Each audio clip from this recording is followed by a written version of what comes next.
In the modern world, we tend to think of symbols as decoration, logos, crests, coats of arms, visual flourishes that sit on top of real power rather than expressing it. But in medieval England, symbols were not secondary, they were essential. Authority was not first written down, it was first seen. Heraldry belongs to a world where identity had to be visible at a distance, recognizable in chaos, and remembered across generations.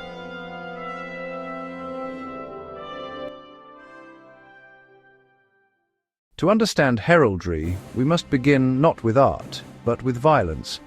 By the late 11th century, warfare in England had changed. The mounted knight, encased in mail, helmet enclosing the face, dominated the battlefield. Protection came at a cost. Faces vanished. Individual identity disappeared beneath iron and wood. On a battlefield filled with dust, shouting, and fear, this anonymity created a deadly problem. How do you recognize your commander? How do you rally? How do you know whom to follow? Early solutions were unreliable. Banners fell, horses panicked, men became lost. The Norman conquest intensified this problem. William the Conqueror's followers brought a continental military culture built on feudal obligation and mounted warfare. But even decades after 1066, England had no formal system of visual identity. Shields were sometimes painted, but designs changed. Nothing was fixed, nothing was inherited. Identity was still fragile. The moment that changed everything came far from England. The Crusades forced European warriors into vast multinational armies. Language failed, familiarity vanished, recognition became urgent. The solution was simple: crosses. English crusaders wore red, French wore blue, Flemish wore green. These were temporary marks, but they revealed something profound. Symbols could stabilize identity in chaos. When knights returned home, they carried this lesson with them. By the mid-12th century, English knights began painting distinctive designs onto their shields. At first, these designs had no inherited meaning. They were chosen for clarity, not symbolism. But medieval society was intensely reputation-driven. A knight's deeds attached themselves to his image. And when that knight's son inherited his lands, he inherited the image as well. Heraldry was born, not by decree, but by habit. No one understood the political power of this better than the English crown. Before Richard I, English royal symbolism was inconsistent. Under Richard the Lionheart, it became fixed. 3 gold lions, walking, facing the viewer, on a red field. This was not decoration, it was a declaration. Across Europe, the lion symbolized kingship, courage, and vigilance.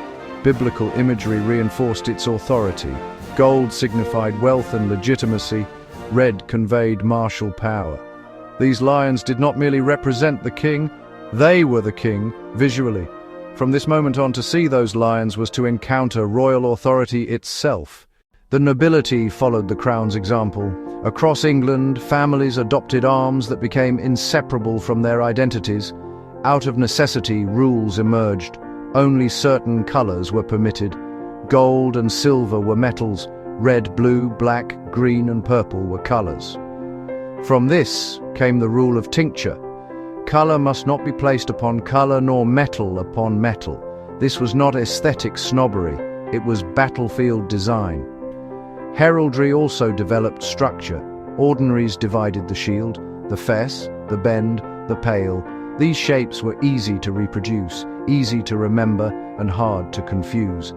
Charges layered meaning onto structure: lions, crosses, eagles, stars. But heraldry was never a dictionary. A lion did not mean courage in general. It meant this courage, this family, this lineage. As heraldry spread, it became law. In England, a coat of arms belonged to an individual, not to a surname. Cadency marks distinguished sons. Labels, crescents, stars. Heraldry encoded genealogy visually. Women occupied a distinct place. Because shields were instruments of war, women displayed arms on lozenges. Marriage combined arms, inheritance reshaped them. Heraldry reflected medieval property law with astonishing precision. As disputes multiplied, specialists emerged. Heralds began as messengers and tournament officials. They became arbiters of legitimacy. In 1484, the College of Arms was founded. From this point onward, heraldry was regulated by the crown. Visitations followed, families were examined, false claims were exposed, arms were defaced. Heraldry became a tool of social control. During the Wars of the Roses, symbols escaped the shield. Badges replaced arms for mass allegiance. The Tudors mastered this language. The Union of Crowns in 1603 forced heraldry to express political complexity. Heraldry became a visual constitution.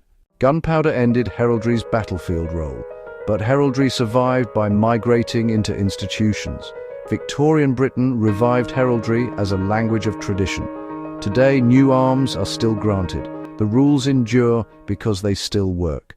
Heraldry endures because it solves a timeless problem. It makes identity visible, it makes memory durable, it allows power to be recognized without explanation. In medieval England, heraldry taught society how to see authority. Long after swords fell silent, the symbols remained.